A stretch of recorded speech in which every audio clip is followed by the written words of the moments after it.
Every day in Honduras, thousands of bottles are thrown from the windows of buses. They litter the streets of this beautiful country because consumers see them as worthless. But these bottles have an interesting secret. Some Hondurans are finding out they're not worthless at all.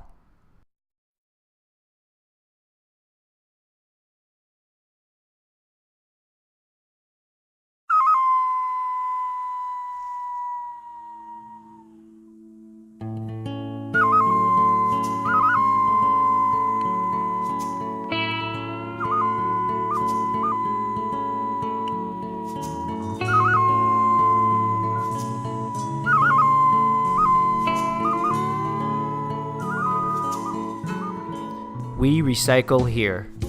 Waste transformation in Honduras. Pero la nuestra no se trata de emoción.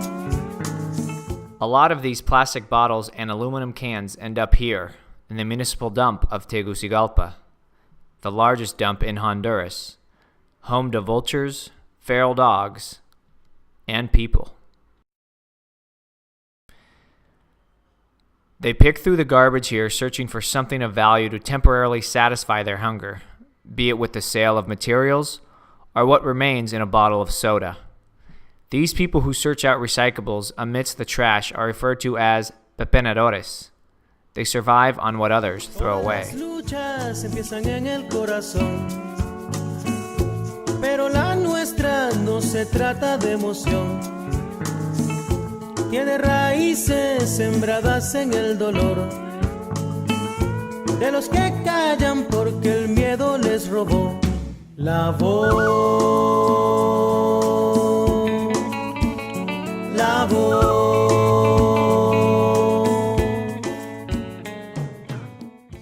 Life is hard for the pepenadores. Food and money are scarce. Y pues no, nosotros simplemente venimos acá a diario, ¿verdad? A diario para conseguirnos algo para, ¿verdad? Para enfrentar las cosas, para un poquito de alimento. Y esto es lo que nosotros hacemos. Their work involves risk to their health, searching for materials of value between human excrement, bacteria, heavy metals, toxic waste, and the overpowering stench of the dump. The pepenadores are marginalized to the fringe of society and barely earn enough to feed themselves. In places like the San Pedro Sula dump, local gangs threaten the pepenadores after a long day at work if they don't share what little earnings they have. But our bottle owes these people a lot. The great quantity of recyclable materials that end up in the large dumps of the country, such as Tegucigalpa and San Pedro Sula, are picked from the trash and sold into the growing recyclables industry by pepenadores looking for something to eat. Tiene raíces sembradas en el dolor de los que callan porque el miedo les robó la voz. La Ceiba, the third biggest city on Honduras's touristy north coast, has a different dump because gates and watchmen prohibit pepenadores. Recyclable materials are covered with earth, impermeable clay, and groundwater is recovered. This system limits the presence of pepenadores, but unfortunately recyclable materials end their life here, and the dump fills up faster, cutting its lifespan from years to months. Diverse materials are recyclable, including transparent plastic bottles made from polyethylene terephthalate, otherwise known as PET, within the recycling industry. PET plastic is the primary focus of this documentary, but this film also explores the recycling and reprocessing of aluminum cans, metals, diverse plastics, cardboard, batteries, and other contaminants.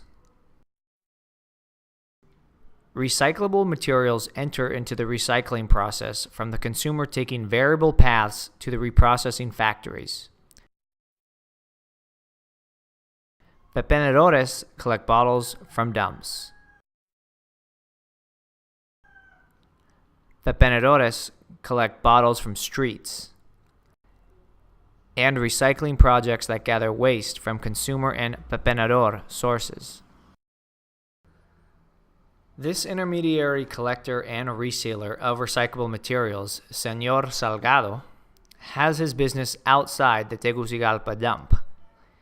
Intermediary sellers like Salgado buy from pepenadores that work in the Tegucigalpa dump and resell to larger intermediaries or to one of several large processing facilities. Aquí reciclamos botella, bote de plástico, aluminio, cobre, bronce, todo lo que es material, ¿verdad? Todo lo que es reciclable, que se puede volver a, vamos a decir, a crear, ¿verdad? Nuevos productos de ahí. Y sería bueno que le apoyaran a la familia hondureña. The majority of bottles and recyclable materials are channeled through a network of pepenadores and intermediaries, but there are other paths that the bottle could take, like through Honduran schools. One example is Universidad de Zamorano in El Paraíso, which is striving to become Honduras' first socially and environmentally responsible university. Zamorano currently recovers recyclables directly from their student population. These containers separate bottles, cardboard and paper, organic materials to be composted, and diverse materials that go into the Zamorano dump. These materials are stored and later sold to an intermediary, like Mr. Salgado. In Juticalpa, Olancho, 10 educational institutions have implemented a community recycling project. A recycling company, Inversiones ABS, has provided sacks to schools, whose students collect recyclable materials in separate containers. At Daystar School, a project has been implemented by bilingual teachers, cleaning staff, and cafeteria employees collaborating to gather bottles and aluminum cans in the school. Students also participate in collecting recyclable materials, including contests to see which grade can collect the most bottles. The bottles are later washed, smashed, and bagged for transport and sale. In Silca, Olancho, students finishing their studies at the public high school collect bottles from the community and surrounding villages.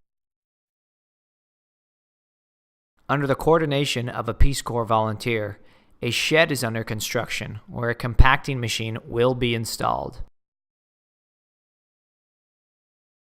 These projects will enrich the children's education, develop greater environmental consciousness, and provide money to cover some costs at the school.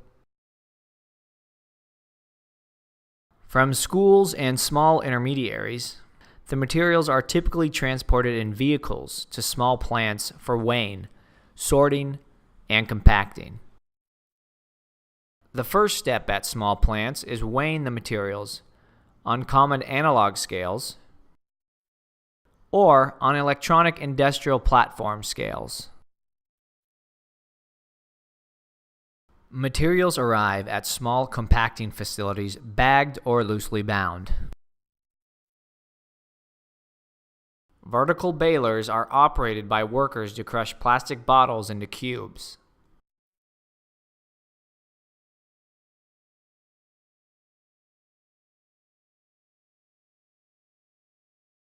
Compacting is performed to make material storage and transport more efficient, as compacted cubes take up less space in warehouses and trucks than loose bottles do.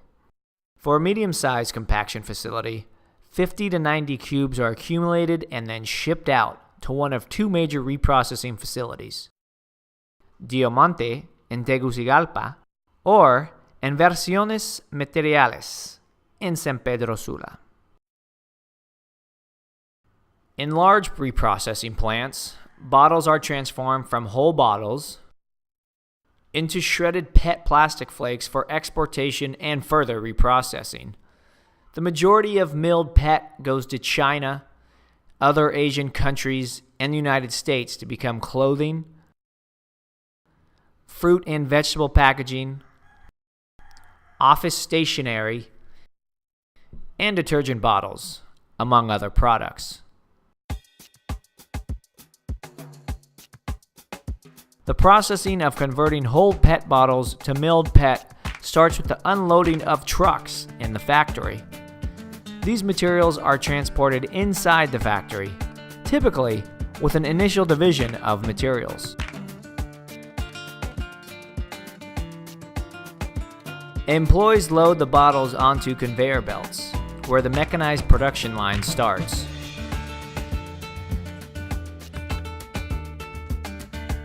The workers manually classify the materials to remove aluminum cans and non-PET plastics that can ruin the machinery and contaminate the final milled product. The metal detector assures that metals don't pass through the production line to the mills. The mills titrate, or grind, entire plastic bottles, which come out dirty and mixed with their ground-up labels. This mixture then passes to a series of blowers that transport the product and blow off the labels. Otherwise, these labels would contaminate the final PET product.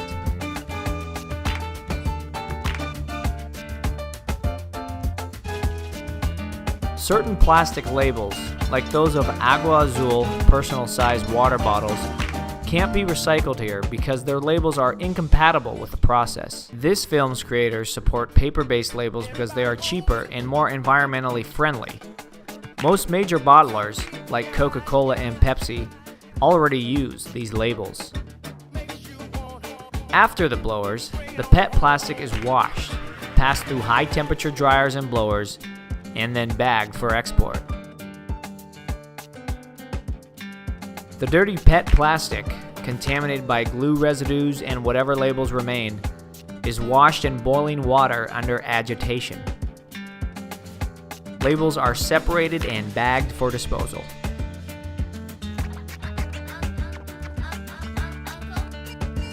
As a responsible business practice, the wash water is reused for a week before being filtered and disposed of properly.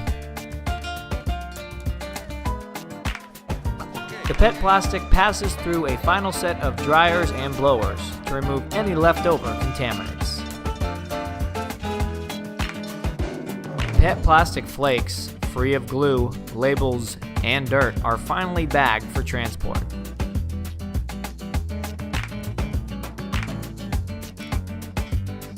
These bags of milled PET plastic are packed into cargo holders for transport to cargo ships that sail to foreign ports in Asia and North America. PET plastic is not the only recyclable material in the market.